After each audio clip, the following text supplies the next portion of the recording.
magluto tayo ng mabilis ang ano lang to. Piprito lang natin. Ay, hindi piprito. Papakulungan lang natin sa Sprite, mga lodi. Ito. Prito. Ayan. Prito type. Pero pagkatapos niyan, lalagyan na natin siya ng sibuyas. Ano lang yan? Kasama tuyo. Pag natuyo yung Sprite natin, okay na. Pag natuyo, parang prito niya ng konti. Sarap yan. Sabihin lang natin siya ng sibuyas. Tapos konting bawang. Bilisan lang. Tapos, lagyan natin siya ngayon ng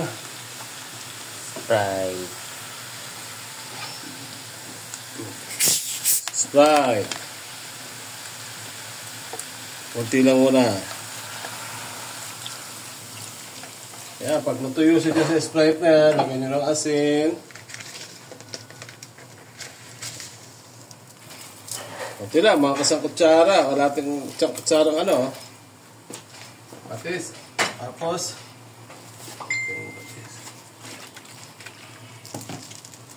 paminta. Okay, paminta.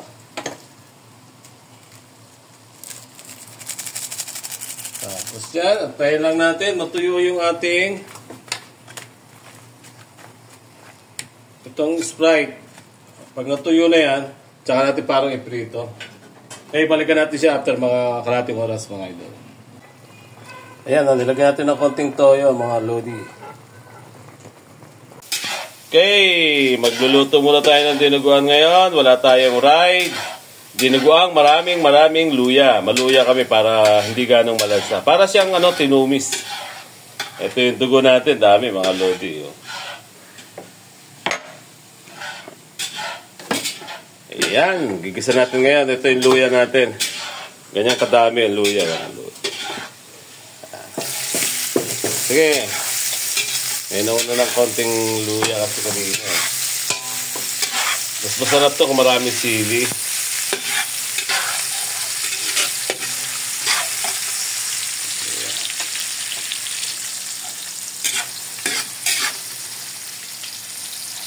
Ayan. Medyo lang natin. Yung nauna na kasi ko nilagay na nila yung luya. Pero mas maganda kung pulang-pula siya. Gisang-gisa yung luya para lasal-lasal sa dugo. Hindi na makukuha yung amoy ng dugo pag maraming luya. May nagdidinuguan, walang ganong luya. Biras tayo, mag-ride ngayon. Magluto muna tayo.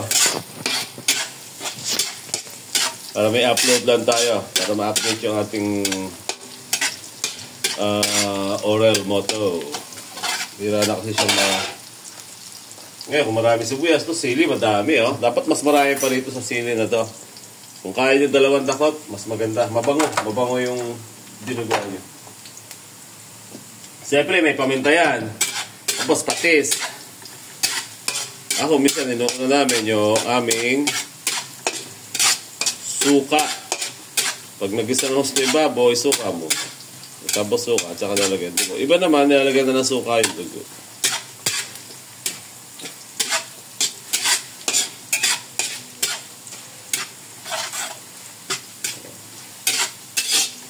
Dahil lang natin medyo, medyo gisado na yung ating luya. Pwede na natin lagay ngayon yung may bawang to, mga idol. Pwede rin walang bawang. Optional niya kung ayaw nyo ng bawang. Kahit di ganun ka ng bawang. Mainit na matanggal na yung pait ng anghang. Ayan. Ayan, dinuguan ni Oral Motto.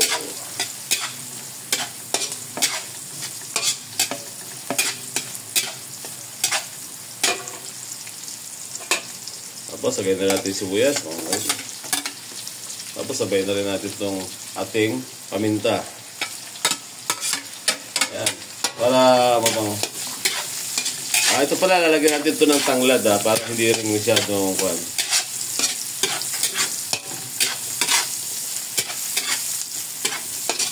Ngayon, kung may sili kayong labuyo, pwede yung isa mag-isa, pero pamaya na yung sa akin lalagay. Lagyan ito ng mga 5 o 10 siling labuyo. Marami.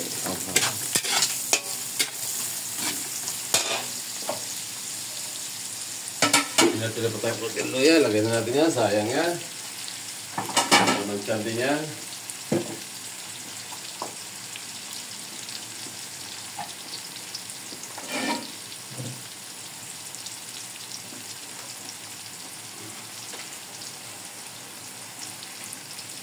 Okay, dami-dami ng dugo. Ang konti-konti ng balaboy.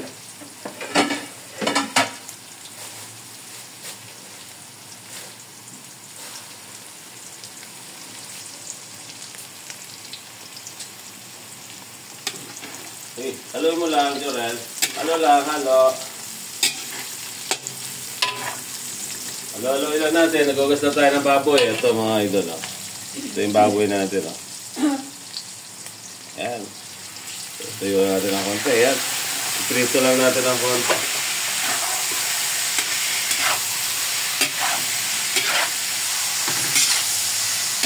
Ayan. Medyo malaking kawali. Kasi maraming dugo. At kung pag ditinugo, mas maraming dugo, mas marami kang ulam. Pag lumapot ng gusto, lagyan nyo lang na ito yung patis mga lodi. Lagyan natin ng patis para lumabas yung niya. Huwag nyo munang takpan to para ayaw mo siyang matuyo dyan. Tapos niya, pag natuyo yan, piprito na ng konti. At saka natin sila lagyan ng konting tubig para tsaka suka. Hanggang sa lumambot na siya. Mas maganda ito ilalagay niya pag malambot na yung baboy. Bago niya lagay yung dugo.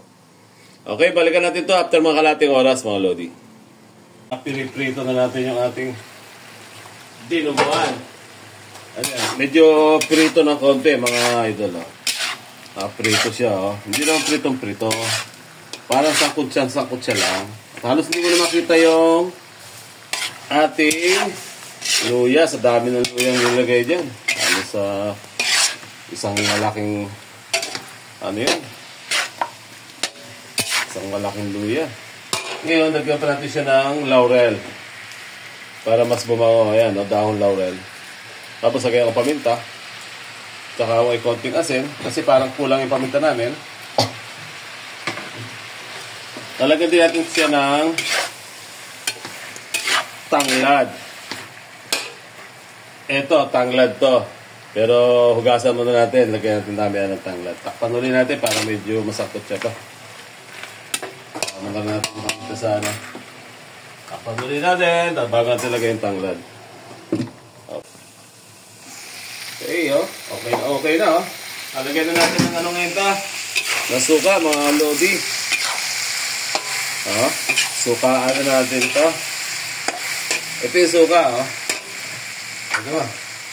Ito yung suka. Mga 2 baso. Conforme yan sa gusto nyong asim. Ito, silver swan ang ginamit natin. Wala tayong dato ngayon. Absent si dato. Isang suka, isang basong suka. Lagyan pa natin ng kalahati. Pag kulang, tsaka tayo magdagdag. Iyon, kailangan maasim siya. Ayan. Okay, antayin natin kumulo. Pag naglagay kayo suka, huwag nyo munang takpan. Pag halo, okay lang. Pero, hayaan nyo lang siyang kumulo. Para hindi masyadong matapang yung niya. Tapos, lagyan na rin natin ng mga ilang sili para bumango na siya ng gusto habang nagpapalambot. Biyakin natin para magkaroon ng sipa, mga lodi. Para mabango na siya. Ayan. Pwede niyang haluin, wag lang tatakpan. Basta bago lagay ng sipa. Okay, antayin natin muna kumulo ito. Okay, nagkulo na siya. Kanina pa ito kumukulo. kulong-kulo na yung suka natin. Maamoy mo na yung asim, no? Ilalagay naman natin ngayon yung ating tanglad, mga idol. Ano nyo lang, para mawala yung lansa. Yung iba, ayaw nung may tanglad. Talagang malaki ang sa lasa niya. Pero pag sa dugo, pag nilagay nyo ng tanglad, nakita ko to sa Davao eh. Nagpunta ako sa Davao, hindi dinuguan nila ron, may tanglad. Kasi mga laman loob yung iba, tsaka baboy. Naman, si Mr. Gaya-gaya lang tayo. Kaya luto-luto muna tayo, wala tayong ganong ride. Baka sunod na linggo siguro makaride na tayo dahil lumalamig na panahon. Hindi na ganong init. Masarap na mag-ride. Ngayon, panahon na to, umuulan naman, kaya hindi kami nakaka-ride. Kaya, muna tayo. Ito, luto-luto. Magluto. Yan, tubig yung nilagay ko. Para lumambot pa yung baboy. Pag lumambot na siya, pag malambot na, pwede ko nang ilagay yung dugo. Hindi na kasi halos lalambot yung baboy pag dugo na yung kulo ng kulo. Tsaka malapot, matagal lumambot yung baboy. Kaya nilagyan ko ng isang basong tubig para lumambot siya. Pag malambot na talaga yung baboy, tsaka natin ilagay ngayon yung dugo. Kahit na nasa gitna lang yung lambot ng baboy. Tsaka natin ilagay yung dugo. Okay, papalambutin muna natin. Ito, mukhang malambot na. Pwede na natin ilagay yung dugo. Ayan, luto na yung Ang lalagay pa natin ngayon dito, bago natin ilagay yung dugo, yung ating latsing tayo, mga lodi. Lamig kasi. Norto. Lagyan natin North baboy, no? Lagyan natin ng dalawa. Lagyan natin ng dalawang North baboy. Tapos sunod na natin dito yung dugo kasi medyo malambot na yung karne natin. Yan, no? Yan. Gusto natin kasi gumamit tayo ng videography si Jorel. Kasi dati wala akong videography. Ang ganda kasi may tiga-video ka. Tapos na isusunod niya, ayos. Tapos, dahil may konti naman na siyang sili kanina, asin pa. Dagdagan nyo ng asin. Dagdagan natin ng asin to, mga idol. Kahit marami na itong, kasi talaga, mawala yung lasa nito, Dahil yung dugo, Madami.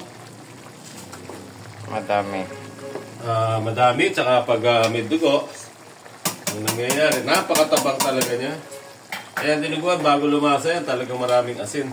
Ito yung dinuguan natin, dugo, kita. Kung siguro, mga kung sa litro to, mga 4 na litro to, na dugo. Madami. Ayan,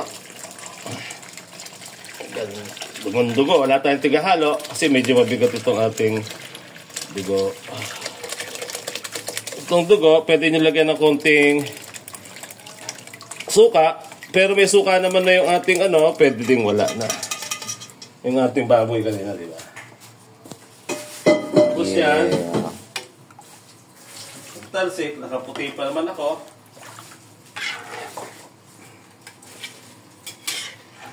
Yan lang. Kusa na ito nalapot, mga lodi.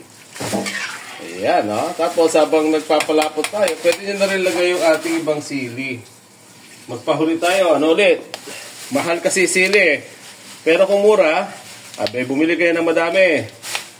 Ito, 30 pesos, ganyan lang kadami.